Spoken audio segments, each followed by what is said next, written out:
సంక్రాంతి పండుగ మధ్యలో సినిమా విడుదలలపై వివాదాల చుట్టుముట్టింది. దేగా సినిమా విడుదలను ఫిల్మ్ ఛాంబర్ విజయవంతంగా వాయిదా వేయడమే కాకుండా నిర్మాత టిజీ విశ్వప్రసాద్కు పీపుల్స్ మీడియా ఫ్యాక్టరీ తరపున రవితేజ హామీ ఇచ్చారు. ఇతర చిత్రాలకు పోటీ లేకుండా విడుదలను దక్కించుకుంది. ఫిబ్రవరి 9న విడుదల కానున్న దేగా చిత్రంపై దృష్టి సారించి తెలుగు చలనచిత్ర వాణిజ్య మండలి, తెలుగు చలనచిత్ర నిర్మాత మండలి, తెలంగాణ చలనచిత్ర వాణిజ్య మండలి ప్రతినిధుల మధ్య ఒక ముఖ్యమైన సమావేశం జరిగింది. ఈగిల్ సకాలంలో విడుదల కావడానికి తమ మద్దతును తెలియజేస్తూ people's media pan India movie Lal సలాంని వ్యతిరేకించలేదు.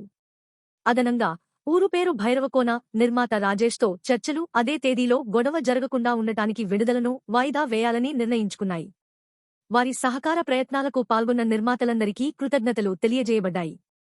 Telugu Film Chamber of Commerce, Telugu Film Producer Council, Telangana Film Chamber of Commerce మరియు గిల్డ్కు చెందిన పలువురు నిర్మాతలు జనవరి 28న సీఎం రేవంత్ రెడ్డితో సమావేశమయ్యారు. ఈ సమావేశంలో వారు పరిశ్రమకు సంబంధించిన అంశాలపై 1.15 నిమిషాల స్థూల దృష్టిని ప్రదర్శించారు. సినీ వర్గాలు ఎదుర్కొంటున్న సవాళ్లు. సీఎం రేవంత్ రెడ్డి పరిశ్రమ సమస్యలను సావధానంగా విని, సమస్యలే కాకుండా ఆచరణీయ పరిష్కారాలను కూడా ముందుకు తీసుకురావాలని సూచించారు. ప్రభుత్వ సహాయానికి హామీ ఇస్తూ అవసరమైన ఏ విధంగానైనా సహాయం చేయడానికి సంసిద్ధతను వ్యక్తం చేశారు. పరిశ్రమ సమస్యల పరిష్కారానికి ఎగ్జిక్యూటివ్ కమిటీ సమావేశానికి ప్రణాళికలు ప్రకటించారు.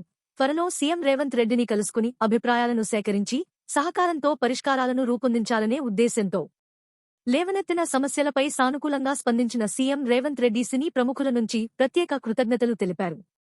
కొన్ని సమస్యలు విన్న వెంటనే సంబంధిత అధికారులను సంప్రదించి వెంటనే పరిష్కరించి అధికారులకు ఆదేశాలు జారీ చేయాలని కోరారు. ఆయన వేగవంతమైన చర్యలకు కమిటీ సభ్యులు కృతజ్ఞతలు తెలిపారు. ఈ కీలక సమావేశంలో తెలుగు చలనచిత్ర వాణిజ్య మండలి అధ్యక్షుడు దిల్ రాజు, తెలుగు చలనచిత్ర వాణిజ్య మండలి కార్యదర్శి దామోదర్ ప్రసాద్, తెలుగు చలనచిత్ర అధ్యక్షుడు దామోదర్ ప్రసాద్, తెలుగు చలనచిత్ర నిర్మాతల మండలి కార్యదర్శి టి ప్రసన్నకుమార్, వైవీఎస్ చౌదరి, తెలంగాణ చలనచిత్ర వాణిజ్య మండలి అధ్యక్షుడు సునీల్ నారంగ్ పాల్గొన్నారు. పీపుల్ మీడియా ఫ్యాక్టరీ కూచుబొట్ల నుండి వివేక్, ఏకే ఎంటర్టైన్మెంట్ మరియు నిర్మాత రాజేష్. మరిన్ని అప్డేట్లను చూసినందుకు ధన్యవాదాలు. దయచేసి నా ఛానల్ని సబ్స్క్రైబ్ చేయండి.